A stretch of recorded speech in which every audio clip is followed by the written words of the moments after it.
Hello everyone, তো আবারও চলে আসলাম নতুন একটা ধামাকাদার ভিডিও নিয়ে। আর আজকের ভিডিওটা কিন্তু বেশ ইন্টারেস্টিং হতে চলেছে, কেননা কী আছে সেটা তোমাদের সাথে পরে শেয়ার করবো। আগে চলো টাইটেলটা আমরা জেনে নিই। তো বলছে শিশু শিল্পী থেকে অভিনেতা হয়েছে যারা, মানে যারা শিশু শিল্পী ছিল আর আমাদের মনের মতো ছিল, তো তারা যখন অভিনেতা হয়েছে তো তাদেরকে তখন কেমন লাগে, আগে কেমন লাগলো, সেই সমস্ত নিয়েই কিন্তু আজকের মূল ভিডিওটা। তো অবশ্যই ভিডিওটা ভীষণ ভালো হতে চলেছে। তো আমাদের মেইন ভিডিও ডেসক্রিপশন বক্সে চলে আসবে, ওখান থেকে চেক আউট করে নিও। তো চলো আজকের ভিডিওটা শুরু করা যাক। তুমি না কইছিলা আমাকে লেগা খাওন নিয়ে আইবা? খাওন নিয়ে আইবা মুন্ডায় চায় আমার পরাণের লোকে তোমার পরাণ ভাই লোক প্রথমে মেয়ের চরিত্রে শিশু শিল্পী হিসেবে অভিনয় করা, আবার সেই অভিনেতা বা নায়কের বিপরীতেই নায়িকা হিসেবে অভিনয় করা, এটা কিন্তু পুরো পৃথিবী সিনেমা ইতিহাসে খুবই বিরল একটা ঘটনা।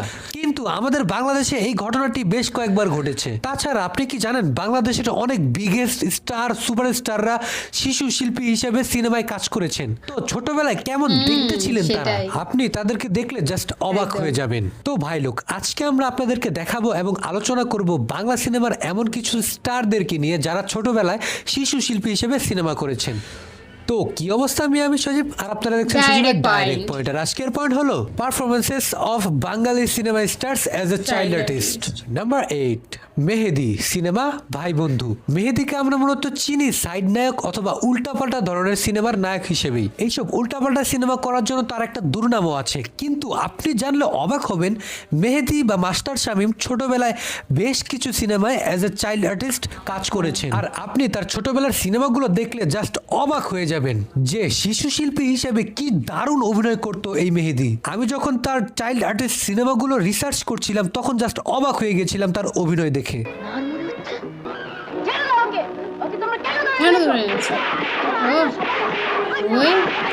নাম্বার 7, আচ্ছা বলুন তো এই বাচ্চাটাকে কি চিনতে পারছেন না? তো আর কেউ না, সে আমাদের কাজী মারুফ। ইয়েস, ইতিহাস সিনেমা দিয়ে ইতিহাস করা সেই কাজী মারুফ, যাকে আমরা এখন অনেক মিস করি। সেই কাজী মারুফকে তার বাবার ডিরেক্ট করা একটা সিনেমা, কাজী হায়াত স্যারের একটা সিনেমায় একেবারে একটা ছোট্ট বাচ্চার চরিত্রে অভিনয় করিয়েছিলেন কাজী হায়াত সাহেব, যেই সিনেমার নাম ছিল খোকন সোনা। আর সেখানে নায়ক ছিলেন আমাদের রাজীব স্যার। ছোটবেলায় কি কিউট দেখতে ছিল কাজী মারুফ, আর সিনেমার গল্পটাও ছিল একেবারে হৃদয় বিদারক। আমার মা ডিস্কো পড়েছে, এখন বাপ্পাটা মিলে ডিস্কো ডান্স করব। Disco dance. নাম্বার 6, পূর্ণিমা সিনেমা এ জীবন তোমার আমার। আমাদের জাতীয় ক্রাশ পূর্ণিমা, সেই আদিমকাল থেকে তার রূপ যৌবন এখনো ধরে রেখেছে। তবে তিনি কিন্তু এই সিনেমায় কোনো শিশু শিল্পী হিসাবে কাজ করেনি, নায়িকা হিসাবে এটা তার প্রথম সিনেমা। তারপরও এই তালিকায় তাকে রাখার কারণ হলো পুরো সিনেমাতে আমার কাছে তাকে একেবারে পিচ্ছি লেগেছে। একেবারে পিচ্ছি একটা মেয়ে যার বয়স ছিল মাত্র 14-15 বছর। তবে সিনেমায় কিন্তু সে খুবই কনফিডেন্টের সাথে ভালো অভিনয় করেছিলেন। তারপরও তার প্রথম সিনেমা হয়েছিল ফ্লপ। এই ছেলে এত বেলা পর্যন্ত ঘুমোচ্ছ কেন? সরি মামা। সরি মামা, আজ একটু দেরি হয়ে গেল। নাম্বার 5, তাসকিন রহমান সিনেমা হৃদয় আমার। ঢাকা অ্যাটাক সিনেমার মাধ্যমে খুবই attractive, good looking and smart ভিলেনের তৈরি হয়েছিল বাংলাদেশে। তারপরেই তাসকিন রহমান করে গেছেন একের পর এক সিনেমা, যেই সিনেমাগুলোতে তার ভয়ঙ্কর রকম সুন্দর অভিনয়ের মাধ্যমে দর্শকের কাছে জনপ্রিয় হয়ে উঠেছেন বাংলা সিনেমার এক অনন্য অভিনেতা। অথচ আমরা জানি না সেই তাসকিন রহমান আমিন খানের ছোটবেলার চরিত্রে অভিনয় করেছিলেন হৃদয় আমার নামে একটি সিনেমায়। আপনি বিশ্বাস করবেন না যে তাসকিন রহমান কখনো কারো কাছে অভিনয় শিখেনি, তারপরও কি দুর্দান্ত অভিনয় করেছিলেন তিনি, আর এখনো করেই যাচ্ছেন। তুই কোথায় পেয়েছিস?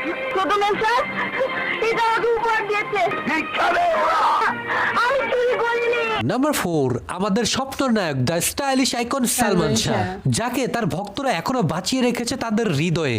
যার মামলার এই নতুন রায়ের পেছনেও আমার কাছে মনে হয় যে সবচেয়ে বড় ভূমিকা রেখেছেন তার পাগলা ভক্তরা। সেই সালমান শাহকে আমরা কোনো সিনেমায় না, সৈকতে সারস নামে এক নাটকে অ্যাজ এ টিনেজার হিসেবে অভিনয় করতে দেখেছিলাম। And as usual he looking confident and smart also. তোমার দাদি আমাদের সঙ্গে থাকবেন।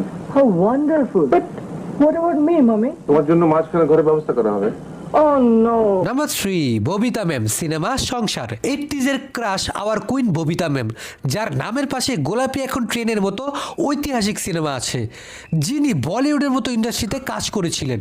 তারপরেও কাজ করে গেছেন সম্মানের সহিত আমাদের সিনেমা ইন্ডাস্ট্রিতে, যাকে বলা হয়ে থাকে একজন কিংবদন্তি অভিনেত্রী। তিনি সংসার নামক এক সিনেমায় আমাদের লিজেন্ডারি অভিনেতা রাজ রাজ্জাক স্যারের মেয়ের চরিত্রে অভিনয় করেছিলেন একটি চমৎকার সিনেমাতে, এবং সেই সিনেমাতে তাকে দেখতে খুবই সুইট বেশ লাগছিল। cute। অথচ মাত্র কয়েক বছর পরে সেই ববিতা ম্যাডাম হয়ে আবার রাজ্জাক স্যারের নায়িকা হিসাবে কাজ করে গেছেন বহুবার বিভিন্ন সিনেমাতে। কোথায় পুলিশ? দেখবে এসো, পুলিশ একটা লোককে না মারতে মারতে নিয়ে যাচ্ছে। নাম্বার 2, পূজা চেরি সিনেমা সন্তানের মতো সন্তান। বর্তমানে টপ 3 জন বাংলাদেশি নায়িকাদের মধ্যে পূজা চেরি অন্যতম, যার নায়িকা হিসেবে প্রথম সিনেমা হয়েছে সুপারহিট ব্লকবাস্টার। দারুণ লাগে। শাবনুরের মতো কিংবদন্তি অভিনেত্রীও যার মধ্যে নিজেকে দেখতে পায়, সেই পূজা চেরি একজন শিশু শিল্পী হিসেবে কাজ করেছেন বহু সিনেমায়। আর তাকে আমি মূলত চিন্তামি, আমি ওইখান দিয়ে আসি না, ওইখানেই থাকি এই অ্যাডের মাধ্যমে। সেই পূজা চেরি শাকিব খানের সাথেও সন্তানের মতো সন্তান সিনেমায় অনেকটা তার মেয়ের মতো একটা চরিত্রে অভিনয় করেছিলেন।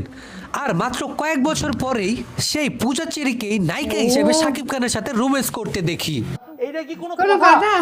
যা দেখতে অন্তত আমার কাছে একটু অডই লেগেছে। তবে পুরো সিনেমার মধ্যে তার অভিনয়ে কোনো দোষ ধরা যাবে না, কিন্তু আমি কিছুতেই বুঝতে পারছি না ছোটবেলায় সে দেখতে ছিল কালো শ্যামলা টাইপের, কিন্তু বড় হয়ে এত সুন্দর হয়ে গেল কিভাবে? আমার সোনার পোলাডার বউ আইসা চুলা আগুন দিছে কি দেয় না, অমনি আইসা হাজির। মজা লাগছে। নাম্বার 1, প্রার্থনা ফারদিন দিঘি সিনেমা চাচ্চু। চাচ্চু। আসলে দর্শকদের মাঝে মাঝে মনে হয় যে দিঘি বড় কেন হলো। এটা সত্য যে ছোটবেলা দিঘি একজন শিশু শিল্পী হিসেবে যতটা জনপ্রিয় ছিল, বর্তমানে নায়িকা হয়ে সে সেই জনপ্রিয়তাটা একেবারে ম্যাচ করাতে পারেনি। তাকে আমরা আসলে এত সিনেমায় শিশু শিল্পী হিসেবে দেখেছি যে নায়িকা হিসেবে অভিনয় করলেও আমাদের কাছে মনে হয় যে ছোটটাই আমরা ঠিক সেই আছে। ছোট্ট দিঘিকেই দেখছি। সে ডায়লগ দিতে সময় মনে হয় যে তার ভয়েসটাও এখনো পুরোপুরি চেঞ্জ হয়নি। আসলে বাংলা সিনেমার দর্শক সেই কিউটের ডিব্বা ছোট্ট দিঘিকে এতটাই পছন্দ করেছে যে নায়িকা হিসেবে মেনে নিতে পারছে না। কাবলিওয়ালা সিনেমায় অভিনয় করার জন্য জাতীয় চলচ্চিত্র পুরস্কারও পেয়েছিলেন দিঘি। কি সুন্দর ছিল তার ডায়লগ দেওয়ার স্টাইল, তার কথা বলার ধরন, তার চোখের নিষ্পাপ চাউনি। She was just a angel. তুমি গল্প না বললে আমি ঘুমাই। চাচ্ছি তোমার নাম কি, তোমার বাড়ি কোথায়? তো ভাই লোক, কাকে ছোটবেলায় সবচেয়ে বেশি কিউট লেগেছে এবং কাকে দেখে সবচেয়ে বেশি অবাক হয়েছেন অবশ্যই আমার কমেন্টে জানাবেন। আর এইরকম আরো ইন্টারেস্টিং ভিডিও দেখতে আমার চ্যানেলটি এখনই সাবস্ক্রাইব করুন, ফলো করুন আমার ফেসবুক পেজটিও। দেখা হচ্ছে পরবর্তী আরো একটি ইন্টারেস্টিং ভিডিওতে, ততক্ষণ দেখতে থাকুন সজীবের ডাইরেক্ট পয়েন্ট।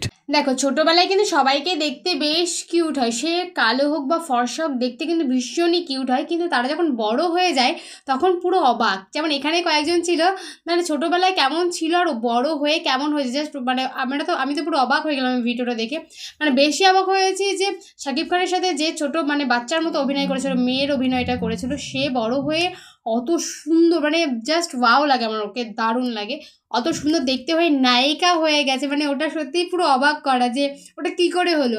আর তার বাদে কিন্তু যে কজন ছিল ছোটোবেলায়ও তাদেরকে ঠিক মানে যেমন কিউটটাও দেখেছিল, বড় হয়ে কিন্তু তেমনই কিউট হয়েছে দেখতে। কিন্তু এটা কিন্তু মানে অনেক সময় হয় যারা অভিনয় আর কি করে, তারা যখন ছোটোবেলায় অভিনয় করে সেই ছোটোবেলাটাকে কিন্তু সবাই খুব ভীষণ পরিমাণে ভালোবাসা দেয়।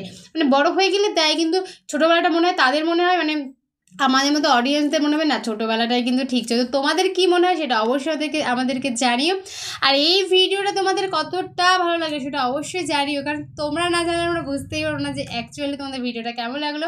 আর নেক্সট তোমরা কী ধরনের ভিডিও দেখতে চাও সেটা অবশ্যই আমাদের কমেন্ট সেকশনে এসে জানিয়ে দিও, আমরা সেই ভিডিও নিয়ে নেক্সট চলে আসবো। তো চলো আজকের মতো এখানেই, বাই বাই।